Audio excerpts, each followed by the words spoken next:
Sejam todos muito bem-vindos a mais um Rede Esportes Podcast, hoje com o nosso árbitro, nosso orgulho da terra, Andrei da Silva e Silva. Que bacana, Rodolfo. Amigo, excelente, é proibido você xingar a mãe do árbitro hoje.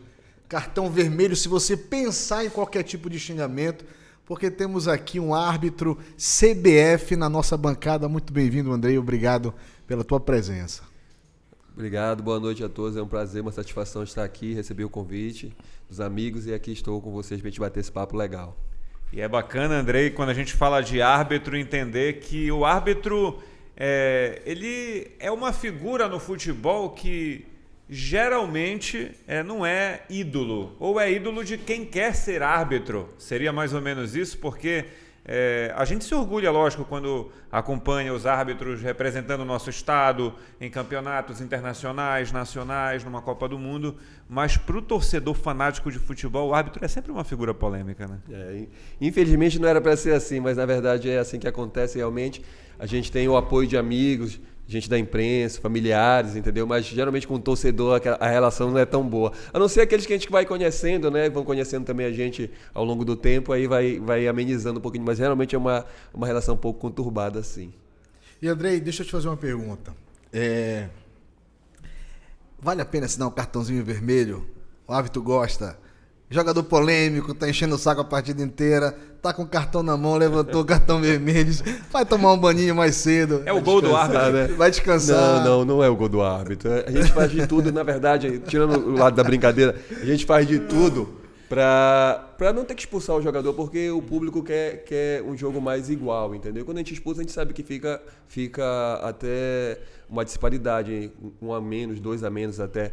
Mas a gente faz de tudo, a não ser quando não há condição realmente, porque acontece muito disso. Mas o gol do árbitro é uma vantagem bem aplicada que sai um gol, é um pênalti bem marcado, um pênalti difícil. Então isso é o gol do árbitro. Esse é o gol do árbitro. Olha, Gilê, eu não gosto, não quero polemizar, né? Mas nem começa. Nem vou começar assim. Mas eu era um defensor antes dessa história, de VAR, da arbitragem. Eu acho que a arbitragem ela é muito prejudicada porque humanamente, na minha cabeça, Andrei, olha só, que não é pequena, o Gilei já tá pensando besteira aqui, né? Pra mim, humanamente, você olhar ao mesmo tempo para um cara que tá lançando e pro cara que tá recebendo a bola. Tem casos que é um joelho, tem casos, amigo, que é uma palma de uma mão, que é um cotovelo. Não achas que isso além de ser desumano, que para mim é desumano, que humanamente é impossível, não teria que nós já deveríamos ter uma atualização da regra de impedimento? Impedimento só a partir de um corpo. Pronto, antes de um corpo, pedaço de corpo, tal, não é para fluir mais o jogo, você não acabaria com o impedimento. Que eu achei que o VAR fosse ajudar muito, e eu não vejo. E eu queria saber de ti. O VAR valeu a pena, não valeu a pena? Não, vale muito a pena, até porque agora com as novas diretrizes, né, por exemplo, talvez a imprensa não tenha percebido alguns lances que o assistente ele entende como dificuldade, um lance ajustado que a gente chama, onde tem o pedacinho do ombro do cara, então o joelho, a ponta do joelho. Então o assistente ele deixa aquele lance seguir, porque ele teve em dúvida, ele não marca aquele lance e espera a conclusão da jogada. Se sair o gol e ele achou que foi impedimento, ele vai levantar.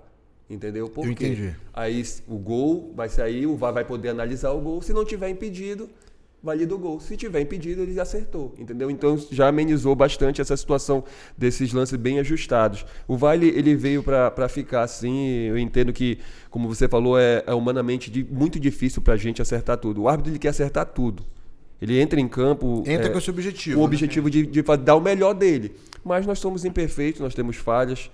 Nós temos limitações como árbitro. Às vezes o pessoal que está lá em cima na arquibancada assistindo o jogo, então mesmo o pessoal da imprensa, eles estão lá em cima numa posição privilegiada. E eles olham de cima e eles conseguem ver tudo. A gente tem um jogador que passa na frente e você perdeu.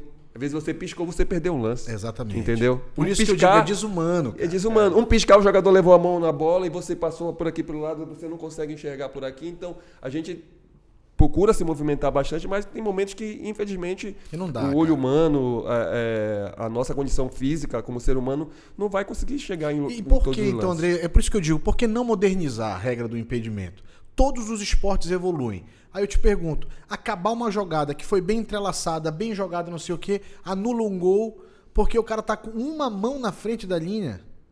Uma dolorido. mão... Isso deve gerar muita conversa entre vocês, né? É na hora- dolorido porque a gente vê, principalmente quando tem lances que as equipes eles triangulam bem a bola e faz aquele gol bem espetacular, bem bonito. De placa lá, de o placa, golaço. aí você tem que invalidar, e infelizmente é o nosso papel, né? Ali a gente não vai estar ali, isso aqui foi bonito, a gente não vai marcar, ou esse aqui foi Exatamente, feio, tem a gente que vai cumprir a marcar. regra. A gente tem que cumprir a regra, mas a gente sente quando sai um gol e pela ocasião daquele gol teve uma infração, uma irregularidade, a gente tem que marcar, mas infelizmente fica triste, mas é o futebol, né? É a regra que a gente tem que cumprir. Agora, fazendo uma analogia, Andrei, a gente imagina assim, o cara começa a estudar matemática e quer fazer conta, quer aprender matemática e dá uma calculadora eletrônica para ele. Aí ele, aqui eu resolvo tudo, eu tenho essa calculadora eletrônica, então eu não preciso mais, eu vou estudar outra coisa.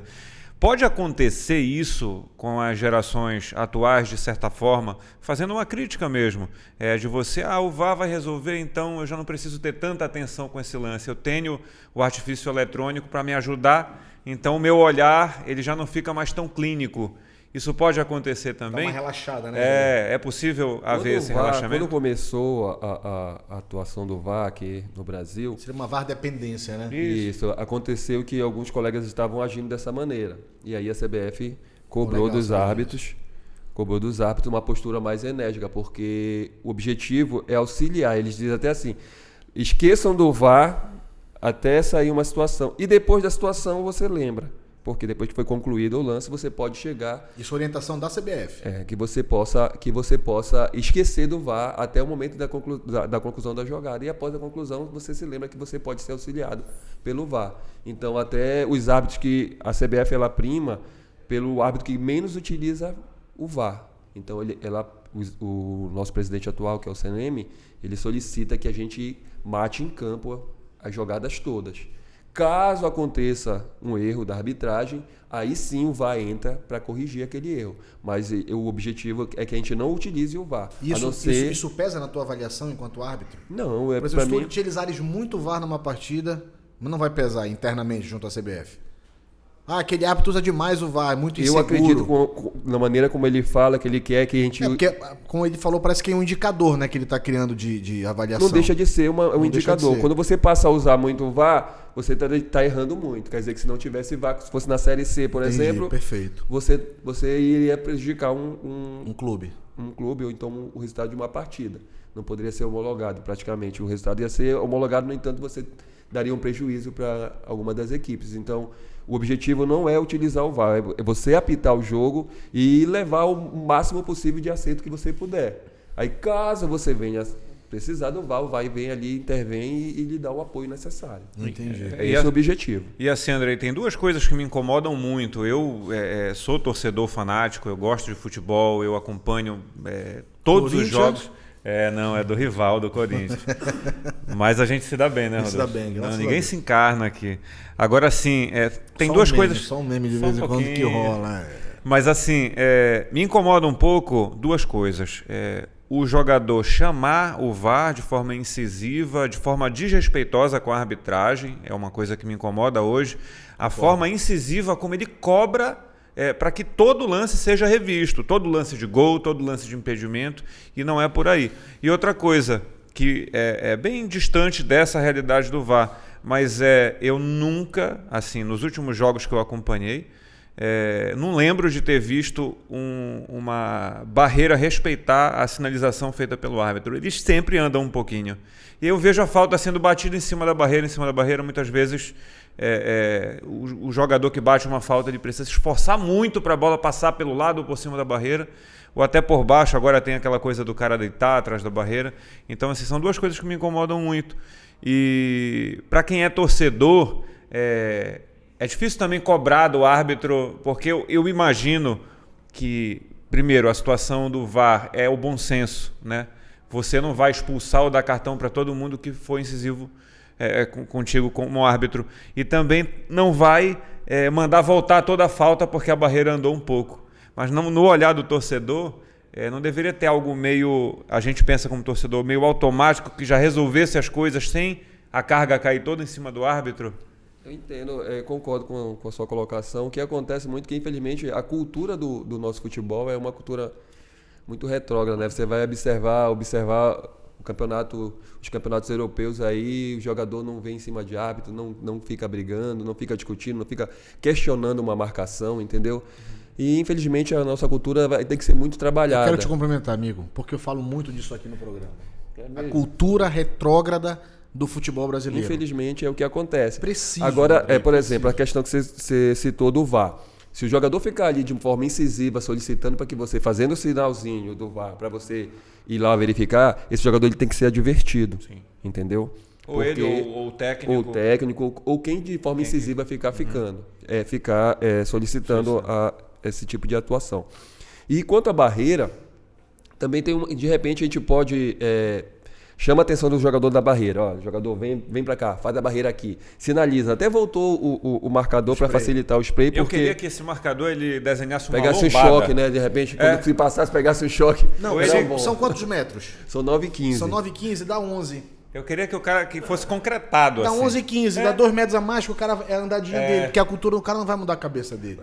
Aí infelizmente, aí vai acontecer também. Aí tem aqueles que vão ficar lá e vão ficar com uma distância mais favorável, o cara vai e faz o gol. Aí é complicado. Eu sei, mas eu faria isso. O correto é realmente eles respeitarem a distância, entendeu? Mas infelizmente o que acontece às vezes, ó, se vocês saírem daqui da posição, o primeiro da barreira pega cartão amarelo. Aí esse daqui da barreira, ele vai ficar agoniado, segurando deixar os outros, segurando é uma técnica que a gente tenta usar para amenizar um pouco isso. Porque a gente cobra, a gente pede, mas o jogador é complicado. E é tão curioso isso que a gente jogando FIFA, a barreira anda, né? E não é punida. Só no bomba pet que ele anda. Jogando o Fifinha lá, a barreira dá uma andada. E quando a gente vai treinar a cobrança de falta, tem uma barreira mais alta na frente e a barreira no lugar certo. Então tu tem que treinar, e eu acho que isso deve acontecer nos treinamentos. Deve acontecer. Já tem que treinar imaginando que a barreira vai andar. Então, né? A regra meio que não se aplica. Eu acho que ele já treina com a barreira com 7,15.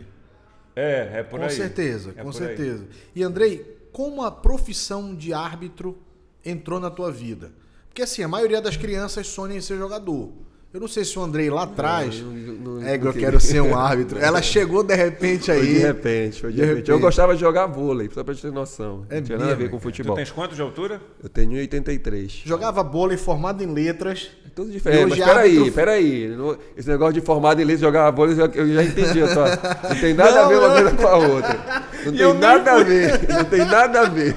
E eu nem fui pra esse lado, palavra. A questão do curso de letras, a gente tava batendo papo aqui antes, é só vou deixar bem explicado, claro, para que não tenha nenhum tipo de problema. É porque no momento... a gente pode até cortar se quiser, não tem problema. Não, pode ficar, sem brincadeira. Brincadeira. O curso de letras é porque no momento que eu estava no quadro local paraense, para entrar para a CBF a gente tinha que ter uma graduação. Nível superior. Então naquele momento foi o curso que estava, eu me inscrevi, fui lá, fiz o curso e me formei, mas não leciono. Até hoje eu nunca lecionei, entendeu? Eu sou graduado em letras, mas não leciono. E a arbitragem entrou como aí?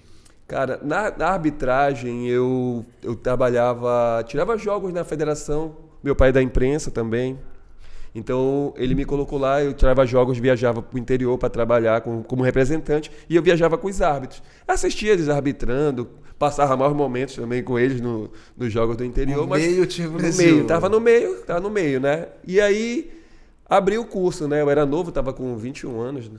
E aí estava tendo uma reformulação no quadro local. Os árbitros paraenses, se vocês observassem nos anos, mais de 20 anos atrás, eram os árbitros mais medianos, mais baixinhos, mais gordinhos. Exatamente. E houve a partir daquele momento foi havendo uma mudança quanto ao perfil da arbitragem, a questão da escolaridade. Então foi havendo essa mudança. E aí o presidente na época, o Chico Nunes, ele me via por lá. Ele também tinha um filho mais alto do que eu, também bom árbitro, inclusive. E ele ficava insistindo pro meu pai para me fazer o curso, e meu pai insistia para mim, dizia: pai, eu gosto de futebol, eu gosto de assistir jogo, eu lá vou apitar jogo. E ele insistia, e eu sempre fui um filho assim obediente, sabe? E aí não gostava de contrariar o meu pai. Aí eu fui me inscrever no curso. Aí comecei a gostar, comecei a me identificar, mas me dediquei e graças a Jeová eu cheguei aqui. Aí falando de ética, o teu pai trabalhou em jogo teu já? Cara, ele trabalhou bastante. Hoje ele não trabalha mais. Ele pedia até para não trabalhar nos jogos que eu atuava, porque havia uma crítica muito grande, né, por parte de alguns amigos, né, da arbitragem, não, da imprensa, até mesmo na própria rádio que ele trabalhava. E havia um desconforto para ele. Então ele pedia para o chefe da equipe, né, para que não escalassem ele no momento que eu estava nos jogos. Mas às vezes, infelizmente ou felizmente, acontecia dele ser escalado e era assim mesmo. Ele fazia o trabalho dele, eu fazia o meu. Mas tu imagina, né, cara? Que torcedor é bicho difícil. É complicado, né? Porque todos nós aqui somos. O pessoal do estúdio sabe disso. Todos nós aqui somos. Então ninguém perdoa ninguém. Quando o teu time tá jogando, ninguém perdoa. Agora tu imagina o pai ouvindo o filho ser xingado e não poder fazer nada. Deus o livre, cara. Xingado eu não digo porque era no rádio, mas às vezes fazerem críticas duras que às vezes anteriormente também nesse percurso aí de 20 anos para cá, houve uma mudança também significativa na imprensa paraense, sabe? Eu acompanhei esse período. Pessoas como vocês também ajudaram a contribuir bastante nisso. Que os locutores antigos, não vou ficar falando mal, até porque meu pai é mas claro, eles entravam na vida pessoal, tentavam entrar na vida pessoal do profissional, em vez de criticar ali um trabalho, uma falha. Que é desnecessário. Que desnecessário, até porque ele não era nem capacitado para fazer aquilo, entendeu? Mas sim, ainda assim... E hoje não, a gente vê uma metodologia, uma atuação de uma imprensa bem mais qualificada, na minha opinião, entendeu? Polida, talvez. Talvez, né? polida. Eu até posso ser criticado aqui, de repente, do pessoal da antiga chegar e não gostar do que eu estou falando, mas é um sentimento mas é a tua opinião. É porque são sentimento que eu sinto. Diferentes, são tempos diferentes, exatamente. E perfeito, esse respeito ele não havia. Hoje a gente vê um respeito das pessoas pelo profissional da arbitragem, entendeu? E aí eu aproveito a oportunidade para parabenizar vocês por isso, porque de muitos anos para cá isso vem mudando e a gente fica muito feliz por isso. E os nossos referenciais acabam sendo tanto da arbitragem, eu vou citar daqui a pouco e eu quero que tu me conte alguma história dele, porque me chamava muito a atenção quando eu comecei a trabalhar como jornalista esportivo, e também na imprensa. A gente já trouxe referências nossas aqui, como o Matosão, que veio aqui, foi o nosso segundo programa, inclusive. Sim. Então, a gente tem um respeito muito grande e quer trazer essas pessoas aqui para contar as suas histórias. Mas eu queria citar um árbitro que me chamava muito a atenção quando eu comecei lá com o próprio Matoso no SBT, que era o Kleber Ribas de Almeida, baixinho, brabo, invocado, que um dia a gente pode trazer aqui também. E aí tem a antítese, né? Você mais esguio, mais alto, encarando os jogadores talvez no mesmo patamar. É diferente para o jogador tá encarando alguém na mesma altura, e por isso o Kleber Ribas de Almeida era aquele cara incisivo, baixinho, que ia para cima, gritava e chamava muita atenção da gente que cobria os jogos. Eu trabalhei bastante jogos com o Kleber, foi um grande árbitro também, apesar de ser realmente baixo, mas ele se sobrepunha ao tamanho dele com a vontade que ele tinha, né? Uhum. Ele corria muito, era bem rígido também. E eu acho que tinha muito isso, sim. Ele tinha que aparecer de uma maneira que, se ele não se impôsse, ele ia ficar ali numa situação bem complicada perante os jogadores, né? Então ele dava ali o melhor dele e gritava e corria e fazia tudo aquilo ali. Foi um grande árbitro, sim. E nessas tuas correrias que tu falaste do início da carreira no interior, teve alguma situação em que vocês precisaram ficar escondidos, esperar o jogo terminar para sair do vestiário, ameaça, jogo polêmico, dirigente? Tem alguma história que tu lembres assim, possa trazer pra gente, sem citar nomes se tu não quiser também? Não citar nomes, mas conta pra gente. Eu já era do quadro nacional. Geralmente os árbitros do quadro nacional, eles não apitam os jogos do intermunicipal. Já não apitam esses jogos, porque tem jogos que são jogos de risco. Entendeu? Que aí eles acabam, podem prejudicar a carreira de um árbitro de nível nacional. Então, teve um jogo que foi, se eu não me engano, foi Oeiras do Pará e Breves, esse aí. Oeiras do Pará e Breves. O primeiro jogo desse jogo foi lá em Oeiras.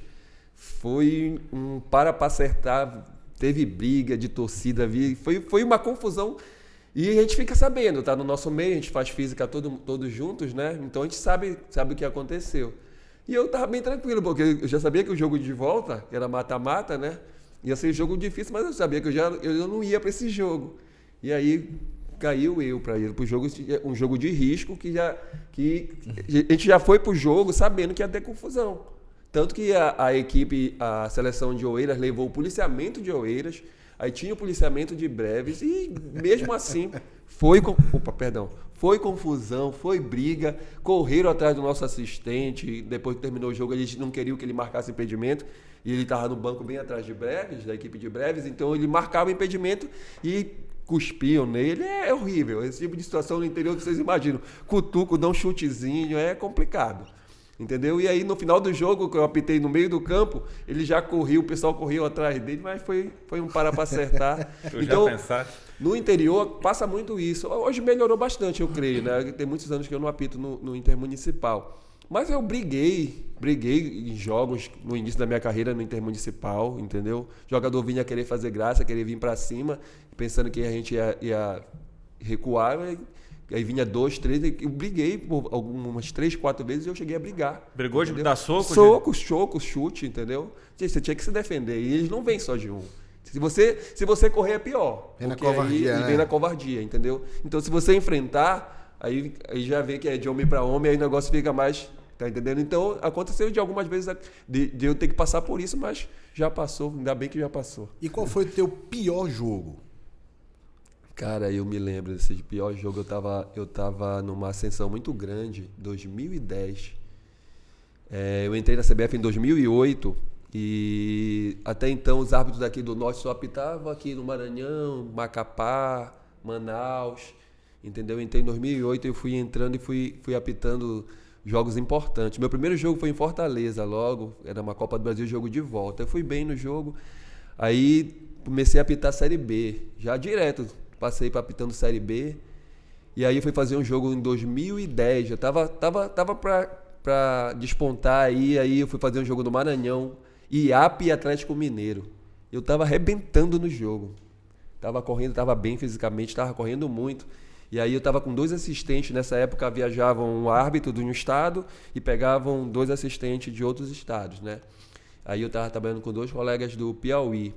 Aí o jogo tava 2-2 o jogo, se eu não me engano. Tava um jogo bem disputado, Atlético Mineiro e esse time de lá do Maranhão.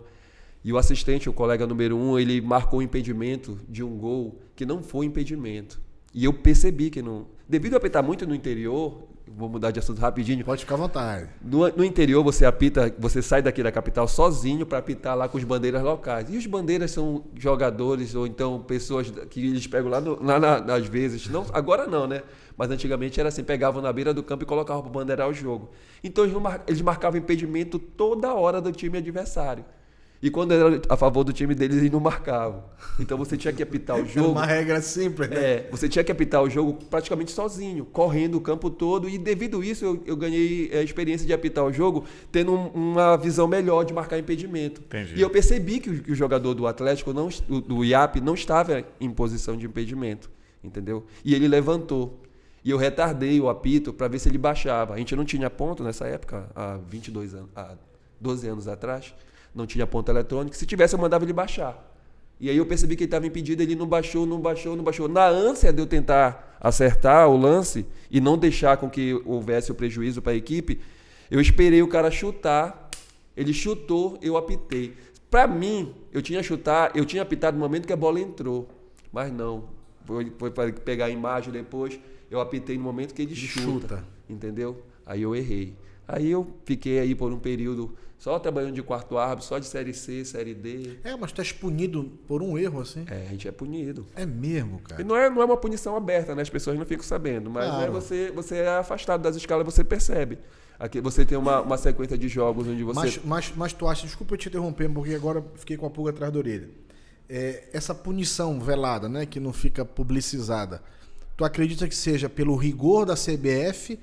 ou pela força, por exemplo, de um clube dos 13, não, de clubes mais fortes? Eu quero acreditar, e eu acredito nisso também, que é por ter falhado e ter prejudicado uma equipe, entendeu? Entendi. Eu quero acreditar nessa maneira.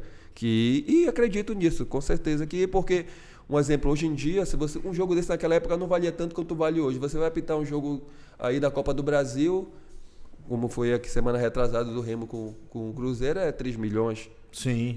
Olha o grau, jogo, né? Olha o grau de dificuldade e o valor altíssimo financeiro envolvido, entendeu? Então, quando você entra em campo, você já percebe o grau de dificuldade num jogo desse é altíssimo, você não pode errar. Porque você está prejudicando uma equipe e ela vai perder muito dinheiro caso com um erro seu. Então a gente dá sempre o máximo. Aí as pessoas às vezes não entendem, ele errou, mas ele deu o máximo dele. Infelizmente ele errou.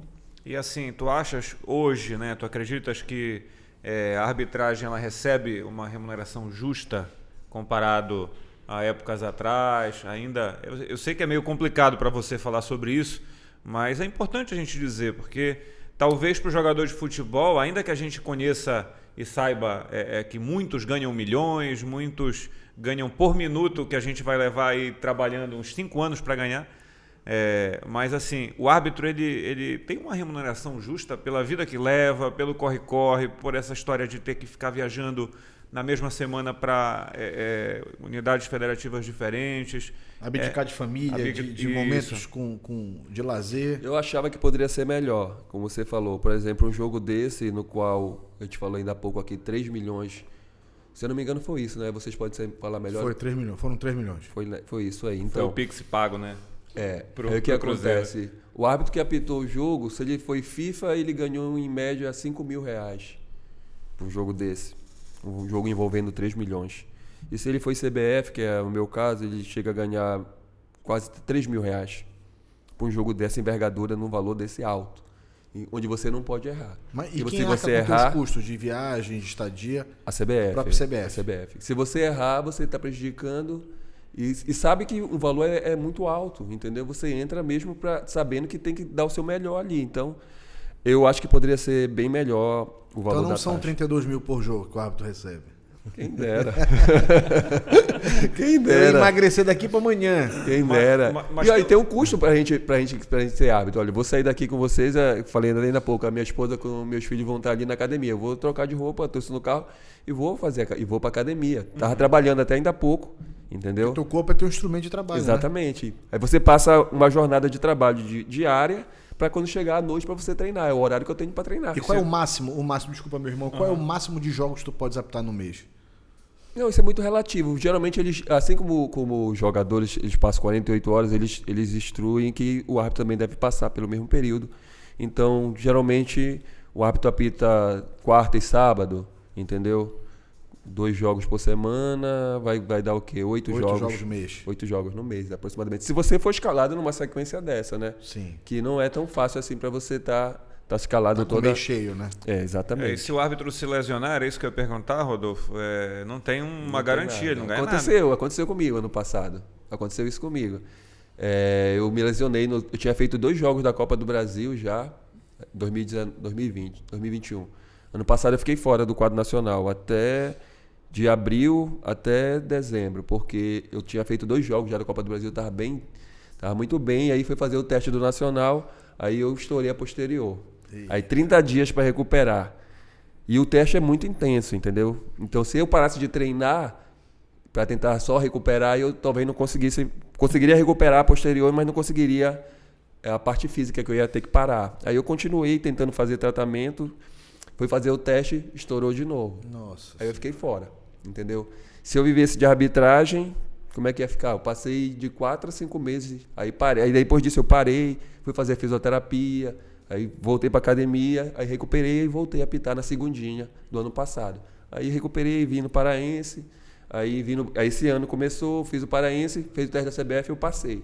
Aí já voltei a atuar. Eu vi algumas arbitragens tuas no Paraense, eu gostei, sinceramente falando. Obrigado. Bem seguro. A gente procura dar o nosso melhor, né? É porque eu falo como torcedor, né? Aqui eu tô como apresentador do podcast, mas eu não vou deixar de ser torcedor nunca do Maior do Norte.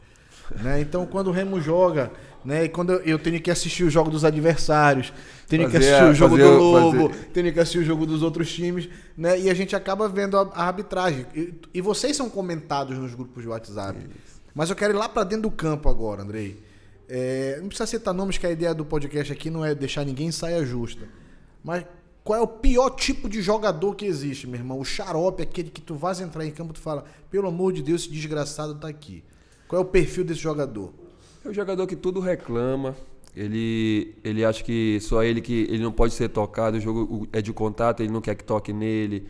É o jogador que fica provocando o adversário, Às vezes a gente passa e consegue pegar no finalzinho ali ele fazendo uma provocação. Nem sempre você vai conseguir, mas às vezes você escuta o jogador falando alguma coisa. Aconteceu agora recentemente um ato de racismo. Eu ia te perguntar sobre isso. Boca Júnior, né? Acontece. Não só no Boca, mas teve uma situação do jogador do Corinthians, né, o lateral, que a gente não está dizendo que fez, mas ele foi acusado, né, pelo Edenilson do Internacional. Do Inter. Não, e aparece um vídeo, aí a leitura labial parece formar a palavra macaco. Né? E ele diz que foi outra coisa. Não estamos acusando, por favor, não estamos acusando. Claro. Estamos comentando um fato. Pode continuar. Mas assim, é muito delicado para vocês, né? Porque você tem que fazer leitura labial e às vezes eu percebo hoje, Andrei, a comunicação do atleta é assim. Eles já fazem de propósito e a gente não pode. A gente árbitro, não pode orientados a não colocar a mão. A gente não pode colocar a mão na boca. Agora, será que eles também não deveriam... Não deveria muita ser coisa, uma coisa que não pode? Isso, muita coisa deveria, até porque para resguardar, né, as pessoas que estão lá no meio.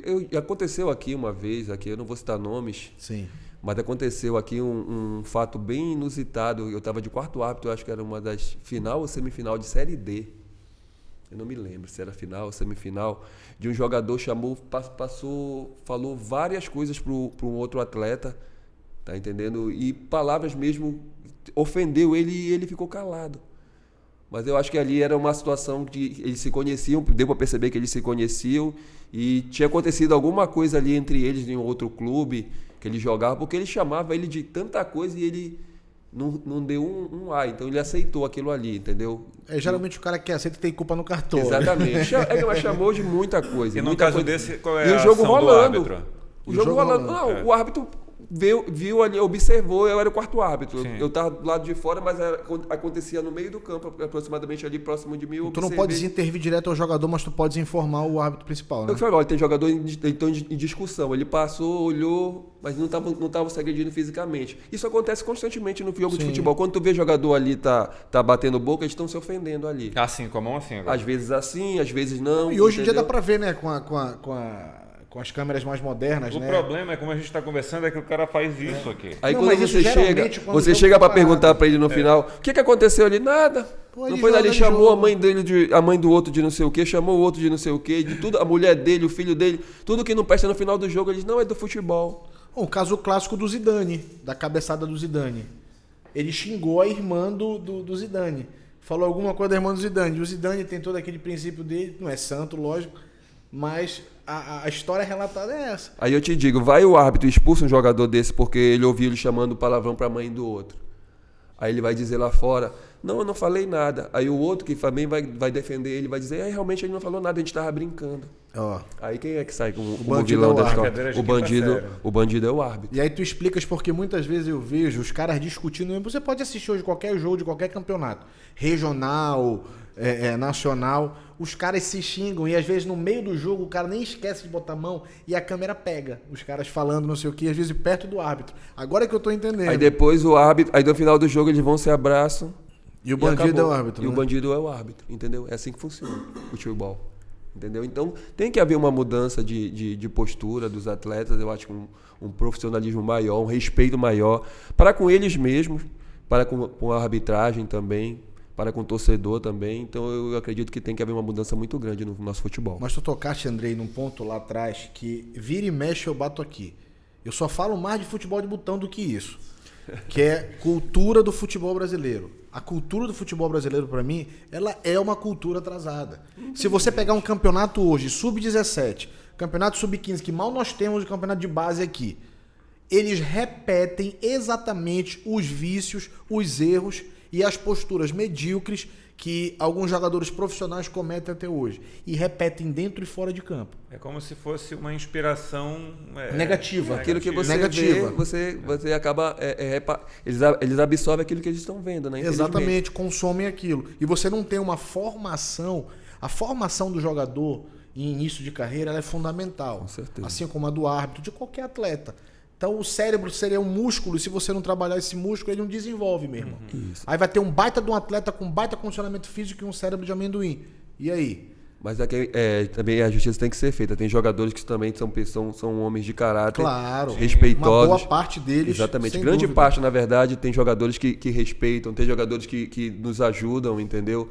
Ali, ver a situação que a gente está ali numa situação de confronto, chega lá e dá o apoio pra gente. Então, também a gente tem que relatar aqui que tem homens também no meio do futebol. E quando a gente fala, e quando tu falas dos homens no futebol e a gente fala dessa questão do respeito, eu percebo que no futebol feminino há um respeito maior, né, entre elas, né? Tu apita jogos com frequência Não, eu já apitei bastante jogos femininos, Tu mas percebe essa diferença às vezes partindo eu da assisto. sororidade entre as mulheres? Exatamente. A gente vê já é bem mais diferente, né? Um respeito, já passa a ter um respeito mútuo, já que no masculino já não é tanto, né? Que talvez eles poderiam aprender um pouquinho com as meninas aí. E é um jogo que corre melhor também, o feminino, no teu entendimento? Ele não para tanto porque você não tem tanta provocação? Não tem a provocação, elas deixam... o objetivo delas ali é mostrar o futebol, parar, não é parar. Às vezes hoje a gente vê muito o futebol, um time faz um gol, aí começa. Retarda, goleiro se joga com dor. Cultura. É exato. O goleiro se joga, não se bateu, ele coloca a bola no chão. Ainda ontem nós estávamos numa reunião com os árbitros do Brasil todo, estava sendo questionado. O goleiro se joga no chão, aí para ali, a gente não é médico. Aí tem que atender. O goleiro é o único jogador que ele tem que ser atendido porque você não pode reiniciar o jogo com o goleiro no chão e nem tão pouco machucado. Então ele tem que ser atendido. E aí o cara alega que tá com dor aqui, aí ele tá dizendo que tá com dor, como você vai dizer que não tá? Você não é médico. Catimba, né, Aí você diz, tá com dor aonde? Machucou aonde? Machuquei a perna. Aí tá, chama o médico. Aí o médico vai e atende ele. Joga aquela água, aquele spray milagroso, que rápido ele fica bom. Aí ele coloca a bola no chão, aí ele dá 3 passos, dá um chutão mais forte do que ele estava batendo antes de se contundido, dizendo que se contundiu. Então, é relativo. Como é que tu vai dizer que ele não estava contundido? Mas de repente ele bateu a bola, deu um chutão, passou do meio do campo, entendeu? Isso aí, infelizmente, tem que ser combatido. Tem que ser combatido. E se a arbitragem ela é responsável por isso, mas ela tem que ter o apoio da imprensa, o apoio dos clubes, o apoio dos atletas, porque sozinho a gente não faz. Ninguém faz nada sozinho. Ser responsável, sim, mas não é a total responsável. Não é uma responsabilidade. A totalidade da responsabilidade ela não é do árbitro. Claro. Existe a corresponsabilidade do jogador, dos técnicos, da instrução que é dada antes. Eu acho, por isso que eu te falo, é desumano muitas vezes com o árbitro. Não é porque tu estás aqui. É porque eu acho injusto. Né? Eu costumo falar realmente aqui abertamente o que eu acho, porque se eu não estiver aqui para sentar e mentir, primeiro que eu vou estar pecando contra mim mesmo. E depois eu vou estar indo de encontro aos meus valores. Então quem me conhece na real, o Gilei me conhece há muitos anos, sabe que eu sou apaixonado pelo futebol. Mas sou muito crítico do futebol. Vou te dar um exemplo desse de cultura, né? Que é o assunto que nós estamos falando. Pênalti. Situação de pênalti. Qualquer campeonato, Série C, quem assiste campeonato holandês, como eu assisto, alemão, se jogar piriri pororó da Suécia e estiver passando, eu vou parar para assistir. Jogador não cai para cavar pênalti, irmão. Não cai para cavar pênalti. Aqui é clássico o cara cair. E hoje as câmeras já pegam as piscadinhas, o cara caindo, levanta e sorri, botando a mão, dá uma risada pro companheiro de equipe. É muito legal, é muito legal. Aí vendem a imagem que é broderagem, é parceria, não pega parceria, nada. não sei o quê, não pega nada. Mas isso acaba com o esporte. E aí prejudica o cara que, por exemplo, é fundamental na partida, que é o árbitro. Joga um campeonato paraense, joga um campeonato nacional sem arbitragem. Faça uma experiência, jogue. Vai virar pelada de fundo de quintal, com o nego saindo na mão. Cultura, amigo. Se não houver uma mudança, vai ficando feio porque o jogador... Eu não sei, na verdade eu queria entender a cabeça do jogador. Às vezes a gente está apitando uma partida, o cara tá de frente pro gol para fazer o gol, aí ele espera o contato para se jogar, entendeu? Simular. Tendo chance de gol, né? Tendo chance de gol, entendeu? Então tentando todo tempo burlar, querendo tirar benefício.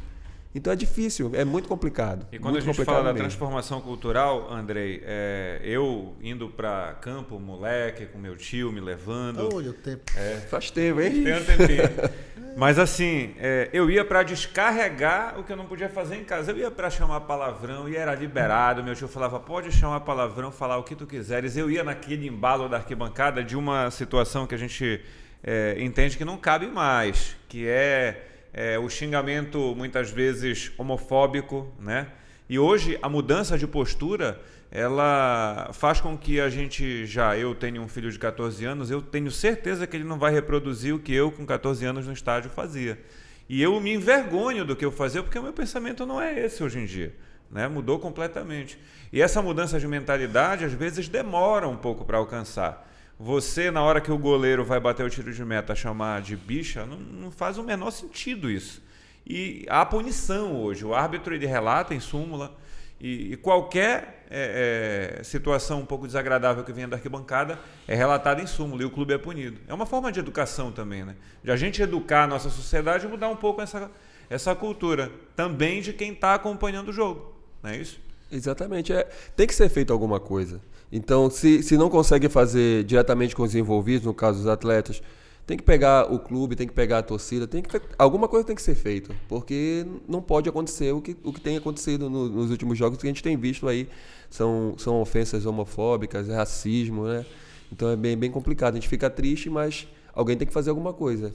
Tu achas que a falta de punição hoje, essa impunidade que existe no nosso país, um exemplo, o jogador invade o campo, em determinados campeonatos europeus, você invadir o campo, você é fichado, meu amigo. Você tem que aparecer 2 horas antes do jogo, na delegacia, e sair 2 horas depois do jogo. É lei. Aqui não, é lei. Aqui o cara invade, não tá nem aí. Se ele entrar, der um tapa na cara do árbitro, se chutar um jogador. Tu achas que essa falta de impunidade também contribui para isso hoje? Creio que sim, né? A gente sabe que quando as leis elas são cumpridas, realmente, as coisas elas tendem a ficar mais amenas, né? Então, a gente não vê essas punições aí. Por exemplo, agora recentemente uma colega nossa até arbitrou aqui o jogo da Tuna com o Castanhal na Série D, a árbitra lá do Pernambuco, que quase o jogador agride ela, né? Não sei se vocês viram. Eu soube, no caso. Então, houve uma punição lá interna, né, no estado dele.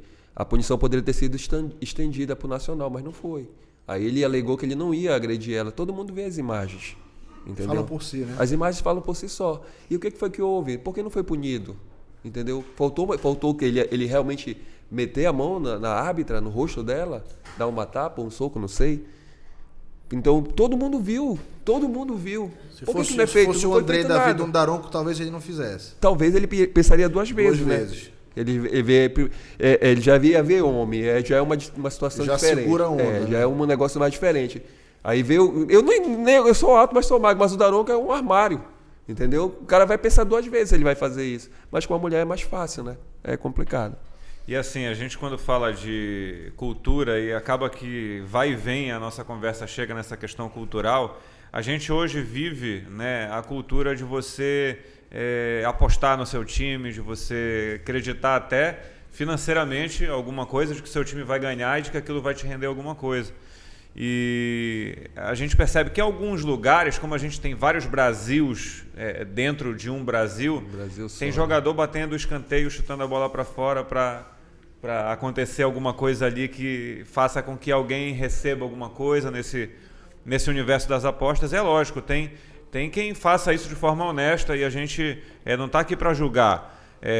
Mas como é que é para o árbitro de repente acompanhar esse movimento, uma atitude meio esquisita, por uma situação de aposta ou não?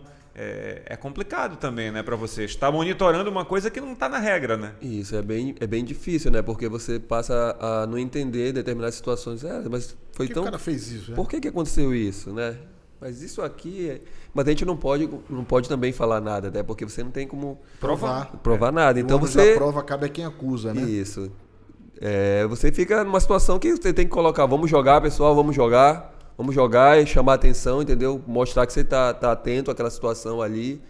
Pode acontecer de os 2 times jogarem por empate, por exemplo. Aí eles começam a tocar a bola para um lado, sem objetividade, aí passa 1 minuto, 2 minutos, 3 minutos, 5 minutos sem objetividade. Pessoal, vamos lá, o que está acontecendo? Dá um toque, entendeu? A gente não pode afirmar nada. Hoje em dia, qualquer coisa é um processo, você não pode afirmar nada. Mas você pode cobrar. O que está acontecendo? Vocês não vão no ataque? Entendeu? Então, são maneiras de a gente tentar... de repente mostrar que está atento a esse tipo de situação, entendeu? Agora é bem complicado, é bem difícil. Teve um jogo, né, de Remo e Paysandu não tem muito tempo, e nem é nessa seara aí das apostas que os caras ficaram batendo bolão, tocando deu pro para ver outro. literalmente. Teve um chute para cada lado. Porque favorecia, né, ambos, se eu não me engano. Remo e Paysandu. Existem as malas brancas, Já chegaram contigo, Andrei? Não precisa citar nome. Já tentaram te subornar, tentaram te oferecer propina, alguma coisa assim? Uma vez, quando eu comecei a minha carreira no profissional, aconteceu... Não precisa nem dizer time, meu amigo. Isso aí eu não vou falar, mas... Por favor. Pegaram, não sei como descobriram o telefone da minha casa. Nessa época eu não tinha celular, foi logo no início. Descobriram o telefone da minha casa, falaram com a minha esposa. Aí pegaram o endereço com ela e disseram, eu quero falar com ele, vou aí. Dizendo que era meu amigo, ela foi ingênua, né? Acabou dando. Aí quando eu cheguei, ela me falou, eu digo, filha, eu vou apitar um jogo amanhã. Quase eu falo aqui o jogo, aí ia cair na hora. Não, a gente graças a Deus não é ao vivo, né? Ainda não chegamos. Vamos chegar nesse patamar logo em breve. Quase eu falo aqui, olha, mano, quase eu falo, mas ainda bem que eu não falei. Aí... Mas se tu fala o jogo, a gente nem ia saber de que time era. De que época era, não faz Ia mal. ficar Mas é melhor não falar. Não, mas é melhor não falar. É melhor não falar. Aí, quando ela falou isso, eu ia apitar um dia depois. Por exemplo, era hoje, o jogo, ela falou, foi de manhã isso. Eu cheguei à tarde, ela falou isso pra mim. Aí já entendi o que era, que eu não passo meu contato pra ninguém, nem tampouco levo ninguém na minha casa. Aí ele disse que ele vem de tarde, que tá bom, deixa ele vir. Aí quando ele veio, eu soltei os cachorros em cima dele, era um dos jogos de início profissional meu, entendeu? Aí foi a única vez. Depois não aconteceu mais, ainda bem. E consigo até hoje levar a minha carreira sem passar por esse tipo de situação. Mas Andrei, assim, quem aceite, certamente, né? Em algum lugar do multiverso da loucura da arbitragem, alguém já aceitou a mala. Eu particularmente não vou me envolver nessa parte porque eu não tenho conhecimento, né, e nem tampouco comprovar. Seria antiético também. E seria antiético da minha parte, mas eu quero acreditar que isso não aconteça mais. Todos nós, né? Não, sim. E Andrei, qual foi o teu melhor jogo? Aquele que vai levar pra tua vida e dizer que bom que eu tava ali, que graças a Deus eu vivi esse momento. Esse pode falar. Esse pode. Eu tive vários jogos. Todo árbitro paraense, eu já apitei repar, então é um jogo diferente, né? É diferente, é um clima diferente. A gente fica muito contente de poder atuar num jogo desse. Jogo de Série B. Não tem assim um jogo que me marcou. O que me marcou muito foi esse que eu estava arrebentando no jogo e aconteceu o que eu citei ainda há pouco. Esse me marcou muito. Os outros jogos eu vivo cada jogo uma alegria, uma felicidade muito grande. Estou indo agora, por exemplo, apitar domingo lá em Goiânia. E estou indo, é Série C, mas eu estou indo com todo o gás, tá entendendo? É mais uma alegria, é mais um jogo que eu vou apitar. E a Série C também hoje é importantíssima. Exatamente. Né, não, porque às vezes tem colega que pode achar, eu vou apitar uma Série C, vou apitar uma Série D.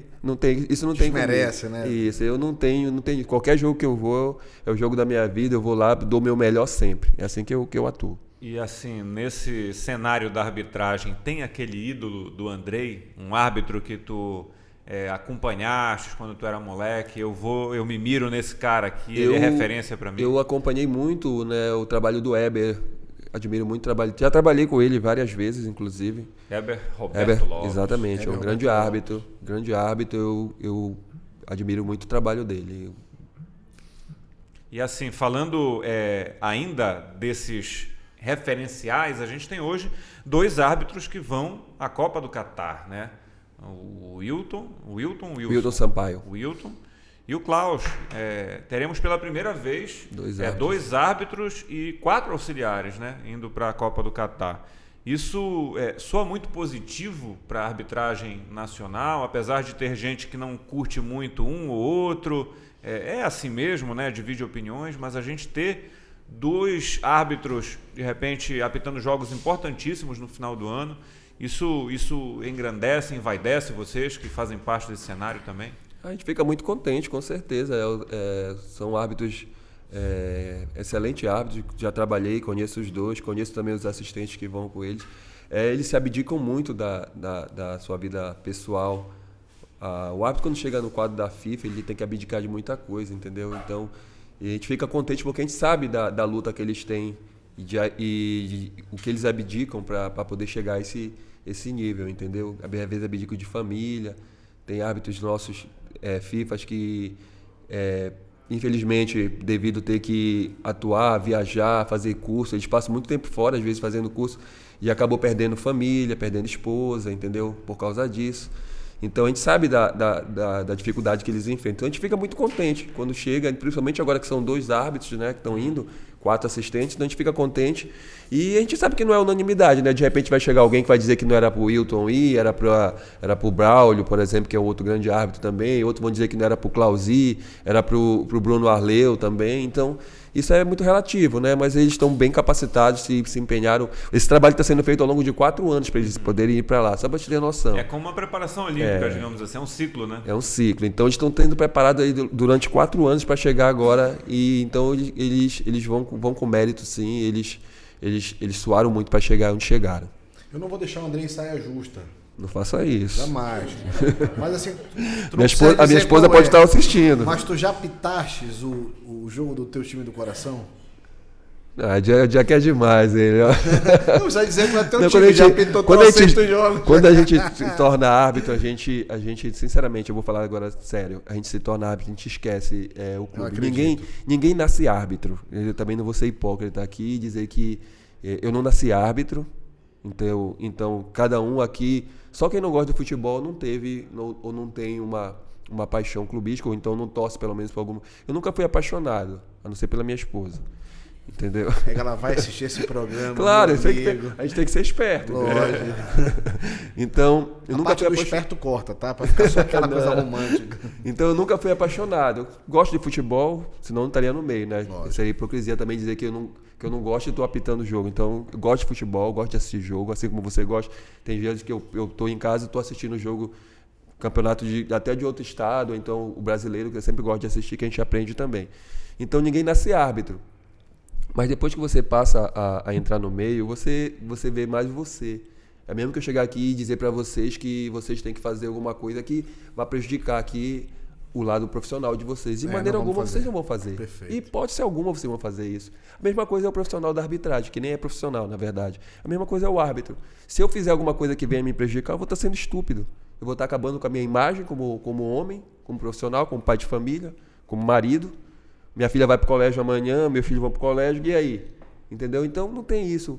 A gente entra lá trabalhando pela gente, pela nossa família. Acabou, não olho cor de camisa, não olho nada. Eu entro lá, é um time, é um outro. Quem jogar melhor vai ganhar, e é o que eu quero, sair de lá de cabeça erguida e ter a certeza que eu fiz um bom trabalho. É só o que eu quero. É igual quando vocês vão atuar no jogo, trabalhar lá narrando o jogo, vocês querem dar o melhor de vocês. Hoje eu fui muito bem, aquela jogada ali que a gente narrou, comentou, foi excelente, vocês vão comemorar. Assim somos nós. Só que a gente comenta, a gente brinca só entre a gente, ninguém sabe, e com a nossa família. É assim que é a vida do árbitro. Não tem muito aplauso, mas quando chega em casa é recompensado pela família que está lhe apoiando. E o que tu tá projetando? Tu já tá com 43 anos, tu pretende arbitrar? Nem parece, né? A gente tá entregando aqui, mas aí... Mas é verdade, ele não aparenta ter 43 anos. Olha aí o Gilê. Né? O Gilê parece ter 58, 60, mais ou menos. Mas é isso. Paraste que tu só quer treinar FIFA, só queres treinar FIFA. É verdade, eu tô meio sedentário ultimamente, pelo menos no último mês e meio aí. O Gilê teve uma fase muito boa, que ele cresceu rápido. Foi mesmo. Tomou uns produtos aí. Tomei não. Todos legalizados, graças a Deus. E de repente o Gilê, quando eu vi, meu irmão, daronco. Foi mesmo, velho? Falei, o que foi isso, Gilê? Foi mais ou menos isso. Tô malhando, eu digo, tá bom. Eu tava malhando. Não tomou não, eu tava malhando direto. Tava malhando intensamente. Stroll foi só, de repente, caiu. Mas assim, voltando à carreira de árbitro, ao pós-carreira, o que tu já tá planejando, Andrei? Nessa fase daqui da minha vida, daqui a sei lá quantos anos, tu vais parar de arbitrar e aí tu pretende tocar o que como projeto de vida? Tu já tem pensado muito nisso? Eu tenho pensado, eu até brinco com a minha esposa, né, que eu falo que quando eu parar de arbitrar, eu vou procurar auxiliar, né, auxiliar os colegas que estão atuando, só que aí ela fez eu prometer para ela que quando eu parar, acabou, entendeu? E não vou, quando eu parar de arbitrar, guardar o apito, guardar a chuteira e acabou. Não vou mais me envolver com arbitragem, não vou me envolver com nada disso. Foi uma promessa que eu fiz, porque como eu falei para vocês, ainda há pouco a gente abdica de muita coisa. Sim. No início da minha carreira eu viajei muito por esse interior. Né? Eles sentem bastante, entendeu? Então a gente abdica muito de viagem. Geralmente quando eu ia viajar para o sul do Pará, ou então para a região do Marajó, a gente sai sexta-feira, só volta segunda-feira, são 3, 4 dias que você fica fora. Mas ela acreditou Que tu vais parar, não? Não, ela acredita, até porque a gente tem que deixar o sim ser sim, não, né? Não sei se lá pra frente ela vai mudar de ideia, né? Se ela mudar de ideia, né? Mas até então foi um acordo que a gente fez. Por exemplo, o jogo desse que eu vou apitar domingo, eu viajo sábado, chegou até o PTA já, sábado de madrugada, 4 horas da manhã. Aí só volto na segunda, entendeu? E se eu estivesse aqui, a gente tinha uma programação com os filhos, com a esposa, entendeu? Entendi. Então tem muito isso, a gente acaba perdendo. É que eu falei ainda há pouco dos colegas FIFA, e eles perdem mais do que a gente.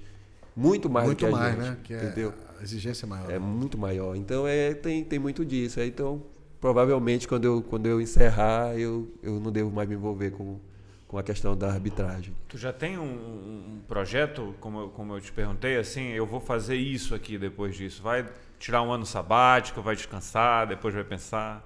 Não, com a questão, eu tenho muitos projetos até de cunho teocrático, entendeu? Que eu acabo também deixando um pouco a desejar, que eu poderia fazer um pouco mais.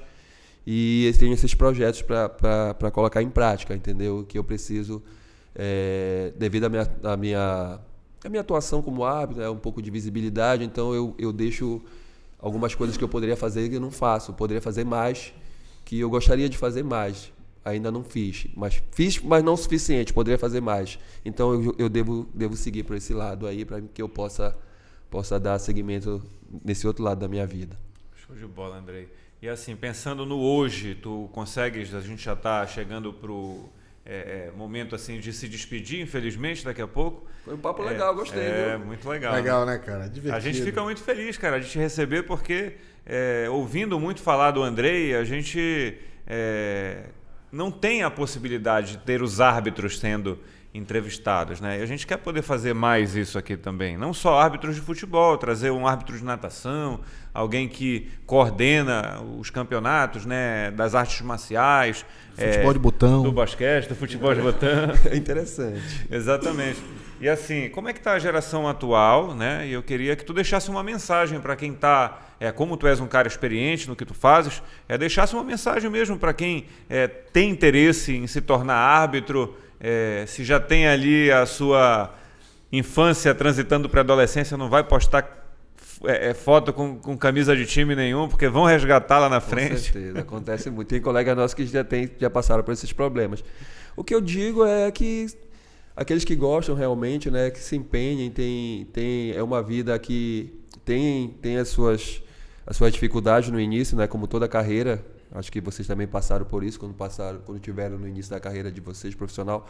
Tem a sua dificuldade, que eu falei ainda há pouco. Até hoje tem, né? É normal. Não é fácil. Não é fácil. A gente pensa que quem está do lado daqui sempre vê que sendo fácil, mas quem está do lado daí, e vice-versa também é verdade, a gente sabe que não é fácil. Qualquer carreira tem as suas dificuldades. Então, passa por momentos difíceis, mas vale a pena. Para quem gosta, vale a pena. Eu conheço o Brasil todinho aí, viajei praticamente, são 2 estados que eu não apitei ainda, que é o Espírito Santo, porque quase não tem jogo lá, e também no Mato Grosso do Sul. Só esses 2 estados. O resto eu já viajei todos esses estados apitando, conheço, entendeu? Então é uma carreira, é legal, você abdica de algumas coisas, mas você tem que saber dosar essas coisas para que você não venha a perder nada na sua vida que é importante, que no caso é a sua família. Eu primo muito pela minha família, entendeu? Minha família é tudo para mim, então eu poderia ter chegado até mais longe na arbitragem, mas faço o que eu tenho que fazer, mas eu tenho a minha família como meu parâmetro. Então, eu não vou abdicar da minha família e já estou com 43 anos, não fiz isso quando eu era mais novo, agora que eu não faço. Show de bola. Obrigado, Andrei, pela tua presença aqui. Tem alguma consideração ainda, Rodolfo? Alguma reclamação de algum jogo que o Andrei apitou, de algum time? Não, jamais. Só quero que você veja assim, olha, segue o lance, o gol tá válido. Vamos pra cima. Andrei, obrigado pela tua presença. Obrigado, Rodolfo. Obrigado, Andrei. Obrigado. Para valorizar a arbitragem paraense, a arbitragem nacional como um todo e mostrar o protagonismo também do árbitro no futebol. Né? Sem o árbitro, nós não teríamos o futebol no nível que hoje nós temos. E, quiçá, tenhamos a chance de assistir em pouco tempo essa cultura aí transformada para que as partidas ganhem, para que o torcedor ganhe, para que o futebol brasileiro cresça e ultrapasse o que hoje é referência. Obrigado, Andrei, pela tua presença. Ronaldo Gile. Obrigado, Andrei. Manda um abraço pro teu pai. É referência pra gente também, né? Como jornalista esportivo. Sem dúvida, meu irmão. E assim, a gente quer trazer sempre vocês aqui.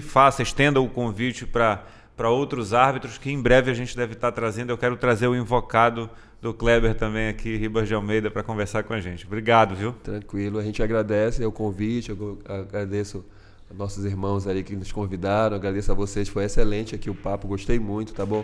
E agradecer também pelo papel que vocês têm feito, né? Como eu falei ainda há pouco, essa mudança ao longo desse período que tem se passado, vocês têm ajudado bastante, né, a propagar essa nova mentalidade, essa nova cultura da imprensa paraense, e eu parabenizo vocês por isso tudo. Parabéns, excelente o projeto de vocês aqui, gostei muito, a estrutura de vocês muito boa, parabéns mesmo, fiquei muito feliz, obrigado pelo convite, eu não estou fazendo demagogia não, eu sou muito sincero, gostei mesmo, parabéns, vocês estão de parabéns. Viram aí, patrocinadores, ouviu um amém? Estrutura boa, água de qualidade, água que o passarinho boa, não bebe também. Tubarão não nada. Venham com a gente para cá também, para o Rede Esporte. A gente fica muito feliz e volta no próximo programa. Obrigado, Rodolfo. Obrigado, Andrei. Junto, meu irmão. E até lá. Valeu, gente.